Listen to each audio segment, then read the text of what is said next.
This is me, Jot. Do you like stories as much as I do? Well, I have a friend, the lady who thought me up, who knows lots of stories, real exciting ones.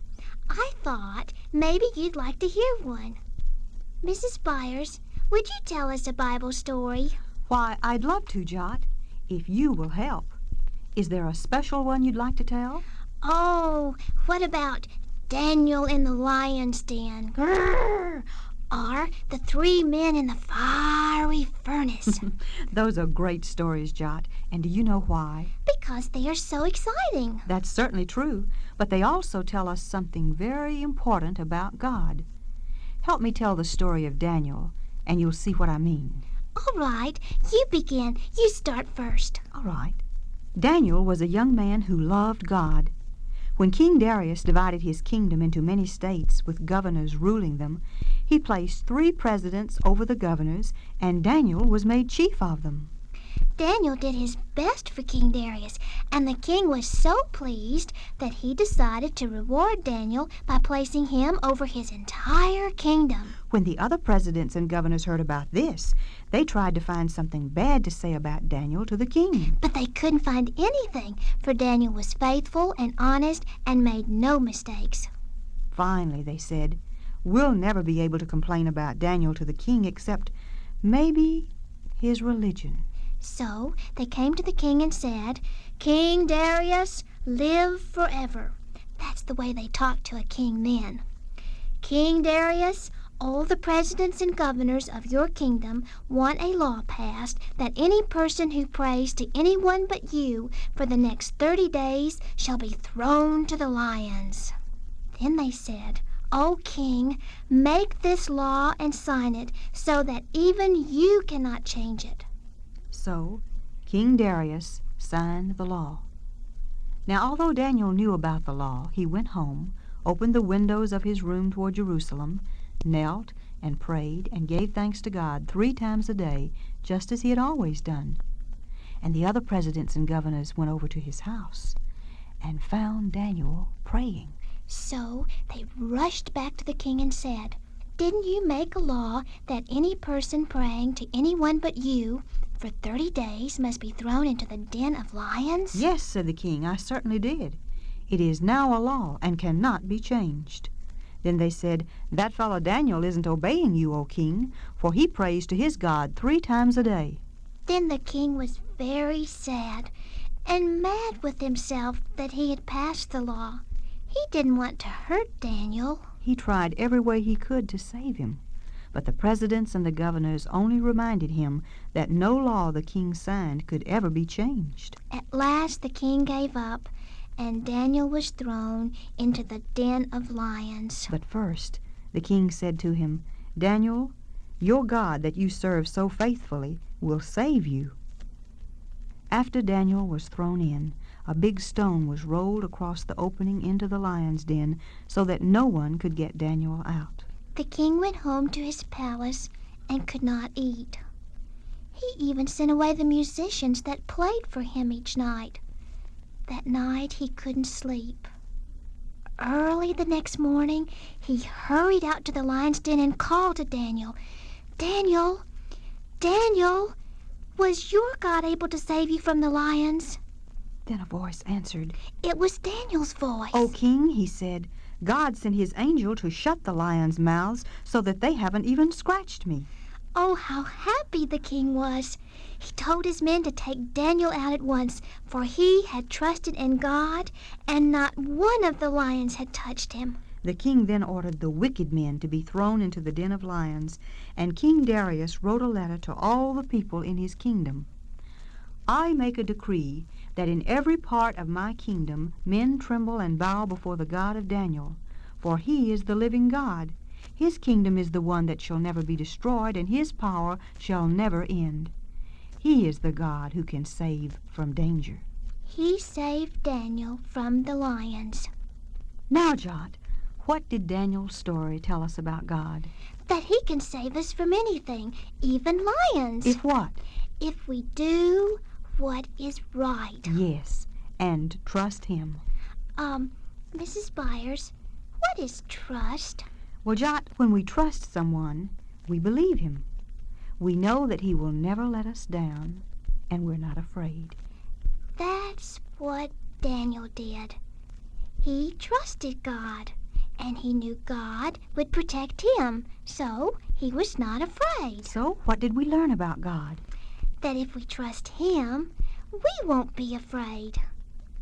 Oh, Mrs. Byers, I know a Bible verse that says just that. It's in the book of Isaiah, chapter 12, verse 2. That's it. I will trust and not be afraid. Wonderful, Jot. You know, that's what it's all about. I know. Thanks, Mrs. Byers. Thanks a whole lot. I will trust and not be afraid. I will trust God and not be afraid. I will trust and not be afraid. It's in the Bible. Isaiah 12:2. Look it up.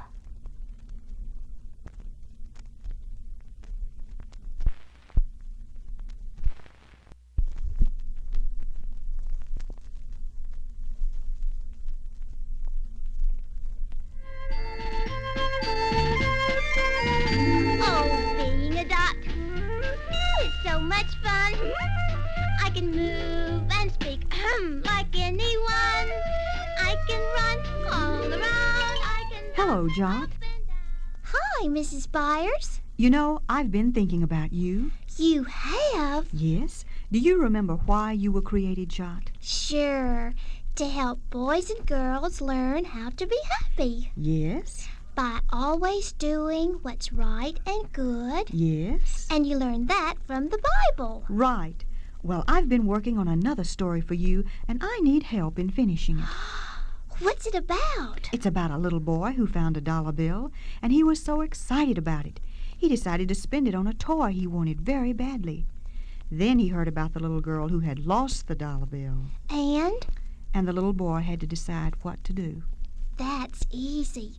He should give it back to the little girl because it's hers. Everyone knows that. That's true, Jot. And would you do it? Sure. Well, what toy could I buy with $1?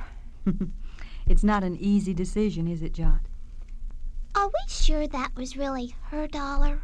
She lost it exactly where the boy found it. Well, what does the Bible say?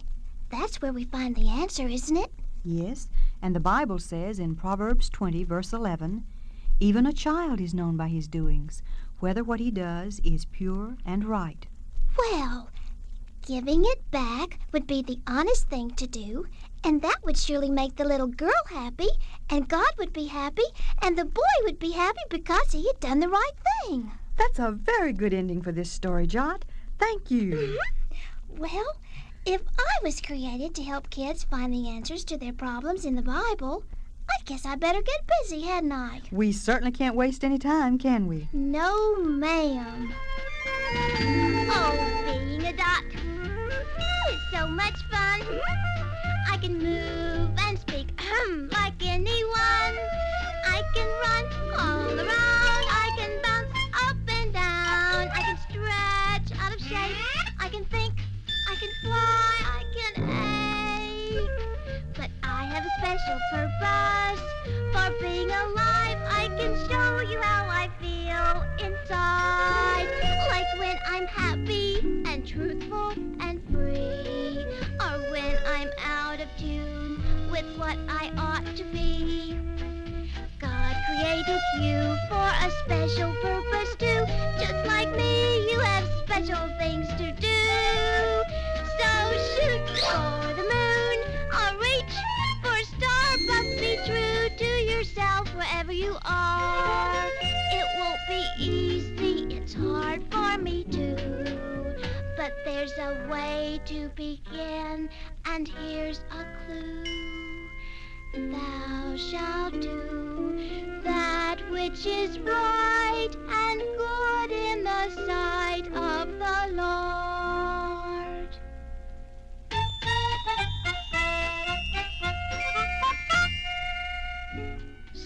Jot, What, Pick? what does it mean, being true to yourself? Oh, it's like when, you know, it's like when, I don't know. What do you think, Tat? I don't know. Do you, Matt? I don't know either. Well, the song said, doing what's right and good in the sight of the Lord. Yeah, I know.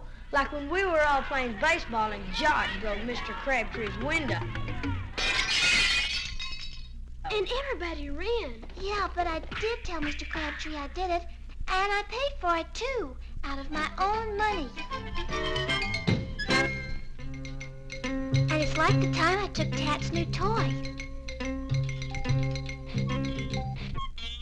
I didn't mean to steal it, but I sure felt awful until I took it back. And that was the right thing to do. Maybe that's it. Yeah, that's being true to yourself. Doing what you know is right and good. Wherever you are. It won't be easy, it's hard for me too. But there's a way to begin, and here's a clue. Thou shalt do that which is right and good in the sight of the Lord. That's in the Bible. Deuteronomy 6:18. Look it up.